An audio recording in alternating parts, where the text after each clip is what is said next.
India में अगर हम बात करें तो इंडिया का जो मेजॉरिटी एमएसएमई सेक्टर है, उन लोगों ने मोस्टली अपने बिजनेसेस जो है वो प्रोप्राइटरशिप के अंडर रजिस्टर करा रखे हैं। और उसका रीज़न काफ़ी सिंपल है और आसान है, क्योंकि प्रोप्राइटरशिप को आज के टाइम में शुरू करना काफ़ी इजी है, कंप्लाइंसेस इजी हैं और बहुत जल्दी ही आप अपने बिजनेस को प्रोप्राइटरशिप के फॉर्म में रजिस्टर करके उसे शुरू कर सकते हो। बट गोइंग फॉरवर्ड जब बिजनेस सेटअप हो जाता है, अच्छा खासा प्रॉफिट भी हो जाता है, तो कहीं ना कहीं जो प्रोप्राइटर्स होते हैं उन लोगों को ब्रांडिंग का इशू आता है या क्रेडिबिलिटी का इशू आता है।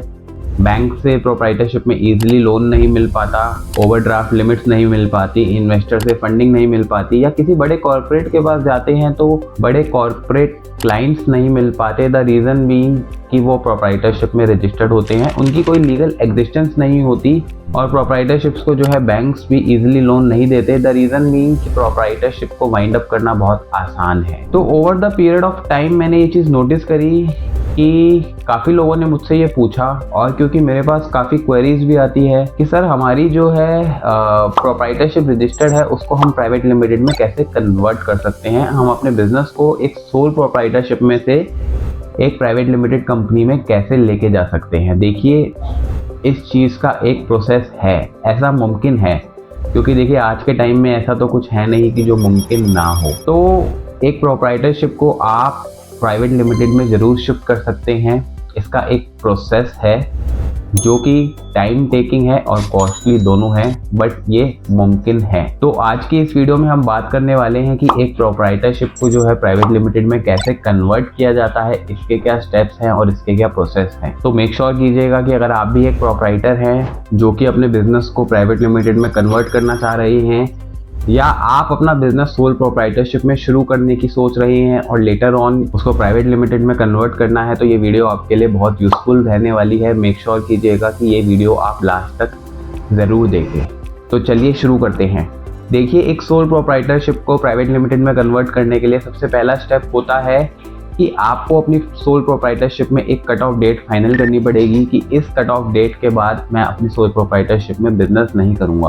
फॉर एग्जांपल सपोज कीजिए कि अगर एक मेरी प्रोप्राइटरशिप फर्म है आयुष गुप्ता एंड कंपनी, और उसको मुझे प्राइवेट लिमिटेड में कन्वर्ट करना है, तो उसमें मैं एक डेट फाइनल कर लूँगा 31 दिसंबर, यानी कि 31 दिसंबर एक कट ऑफ डेट हो गई और इस डेट के बाद मैं प्रोप्राइटरशिप में बिजनेस नहीं करूँगा। सेकेंड स्टेप में आपको एक प्राइवेट लिमिटेड कंपनी शुरू करनी है, आपको एक प्राइवेट लिमिटेड कंपनी इनकॉर्पोरेट करानी है। आप मेक श्योर कीजिएगा कि उस प्राइवेट लिमिटेड कंपनी के ऑब्जेक्ट्स में ये चीज़ क्लियरली लिखी हो कि हम इस फलानी प्रोप्राइटरशिप के बिजनेस को टेक ओवर करेंगे। फॉर एग्जांपल, अगर मैं एक प्राइवेट लिमिटेड बनाता हूँ तो मैं उसके ऑब्जेक्ट्स क्लॉज में लिखूंगा वन ऑफ द ऑब्जेक्ट्स की we have to take over the business of Ayush Gupta and company. तो मेक श्योर कीजिएगा कि आप जो प्राइवेट लिमिटेड कंपनी बना रहे हैं उसमें ऑब्जेक्ट क्लॉज में ये टेक ओवर वाली बात ज़रूर लिखी हो। अब आप देखेंगे तो आपने जो है अपनी प्रोप्राइटरशिप में एक कट ऑफ डेट ले ली है 31 दिसंबर की, और आपकी एक प्राइवेट लिमिटेड कंपनी भी बन चुकी है। तीसरे स्टेप में एक बिजनेस ट्रांसफ़र एग्रीमेंट बनेगा जिसमें ये लिखा जाएगा कि ये प्राइवेट लिमिटेड कंपनी इस प्रोप्राइटरशिप के एसेट्स एंड लायबिलिटीज़ को एक्वायर कर रही है, टेक ओवर कर रही है। ये जो बिजनेस ट्रांसफ़र एग्रीमेंट है ये आपकी न्यू प्राइवेट लिमिटेड और सोल प्रोप्राइटरशिप के बीच में एग्जीक्यूट होगा। और देखिए, फोर्थ स्टेप में आपकी प्राइवेट लिमिटेड में आपको सब कुछ दोबारा से नया लेना पड़ेगा, चाहे वो जीएसटी रजिस्ट्रेशन हो, चाहे वो पैन नंबर हो, टैन नंबर हो, एमएसएमई सर्टिफिकेट हो, या फिर कोई और लाइसेंस हो। आपकी प्रोप्राइटरशिप का कोई भी एग्जिस्टिंग लाइसेंस नहीं चलेगा, आपको सब कुछ नया लेना पड़ेगा।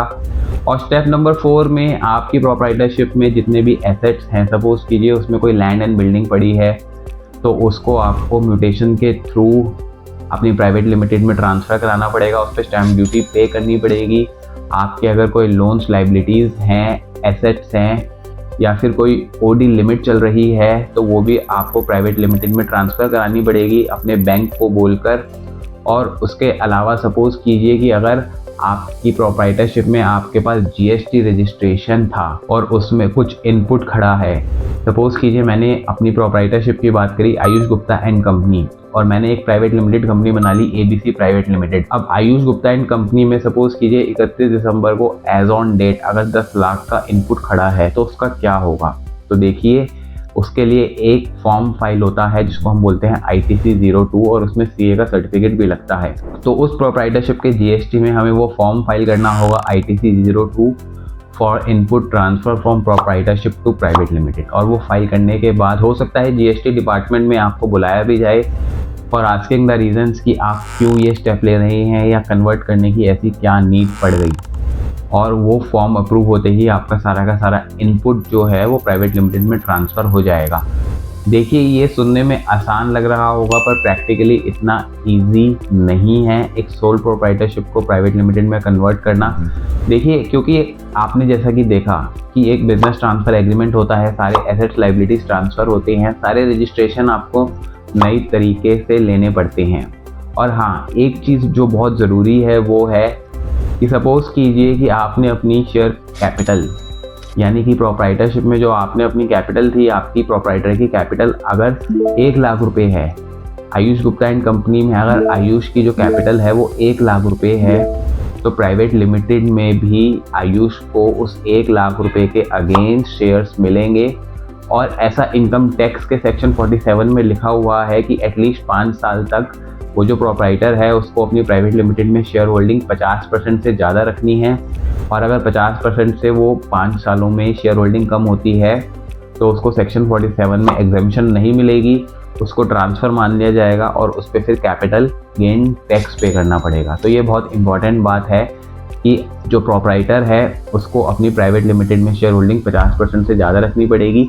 जो दूसरा शेयर होल्डर इंट्रोड्यूस होगा उसको फ्रेश पैसों के अगेंस्ट, फ्रेश इन्वेस्टमेंट के अगेंस्ट शेयर इशू कर सकते हैं, क्योंकि प्राइवेट लिमिटेड कंपनी में 2 शेयर होल्डर्स की रिक्वायरमेंट तो मिनिमम होती ही होती है। देखिए ये पूरा का पूरा प्रोसेस जो है वो टाइम टेकिंग है और कॉस्टली भी है, क्योंकि देखिए शेयर ट्रांसफ़र एग्रीमेंट एग्जीक्यूट होता है और सारे एसेट्स लाइबिलिटीज़ ट्रांसफ़र होते हैं। तो देखिए मेरा सजेशन आपको ये रहेगा कि अगर आप एक नया बिजनेस शुरू करने जा रही हैं तो आप स्टार्टिंग से ही उसे प्राइवेट लिमिटेड के फॉर्म में रखें। बट अगर हाँ आप ये चाहते हैं कि आप स्टार्टिंग में अपने कंप्लायंसेस लो रखना चाहते हैं तो आप वो प्रोप्राइटरशिप में भी कर सकते हैं, बट आप उसको प्रोप्राइटरशिप को बिल्कुल एकदम ट्रांसफ़र ना करें, क्योंकि देखिए इसके इम्प्लीकेशंस जो हैं आपको एक कंसल्टेंट के थ्रू चेक भी कराने पड़ेंगे। तो मेक श्योर कीजिएगा कि आप एक कंसल्टेंट से ये ट्रांसफ़र कराने से पहले इसका पूरा ब्लूप्रिंट तैयार करा लें और उसके बाद ही ये ट्रांसफ़र कराने का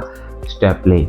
अगर आप मुझसे या मेरी टीम से एडवाइजरी चाहते हैं for the purpose of conversion of sole proprietorship to private limited, तो आप नीचे दिए गए लिंक पर क्लिक कर हमारे बिजनेस कंसल्टेंट से कनेक्ट हो सकते हैं। आपको कोई डाउट या क्वेरी है तो वो भी आप पूछ सकते हैं। आपको ये वीडियो कैसी लगी ये आप मुझे कमेंट कर ज़रूर बताइएगा। अगर आपको ये वीडियो अच्छी लगी तो वीडियो को लाइक, शेयर और चैनल को सब्सक्राइब करना तो प्लीज़ मत भूलिएगा। नेक्स्ट वीडियो तक के लिए bye bye and take care.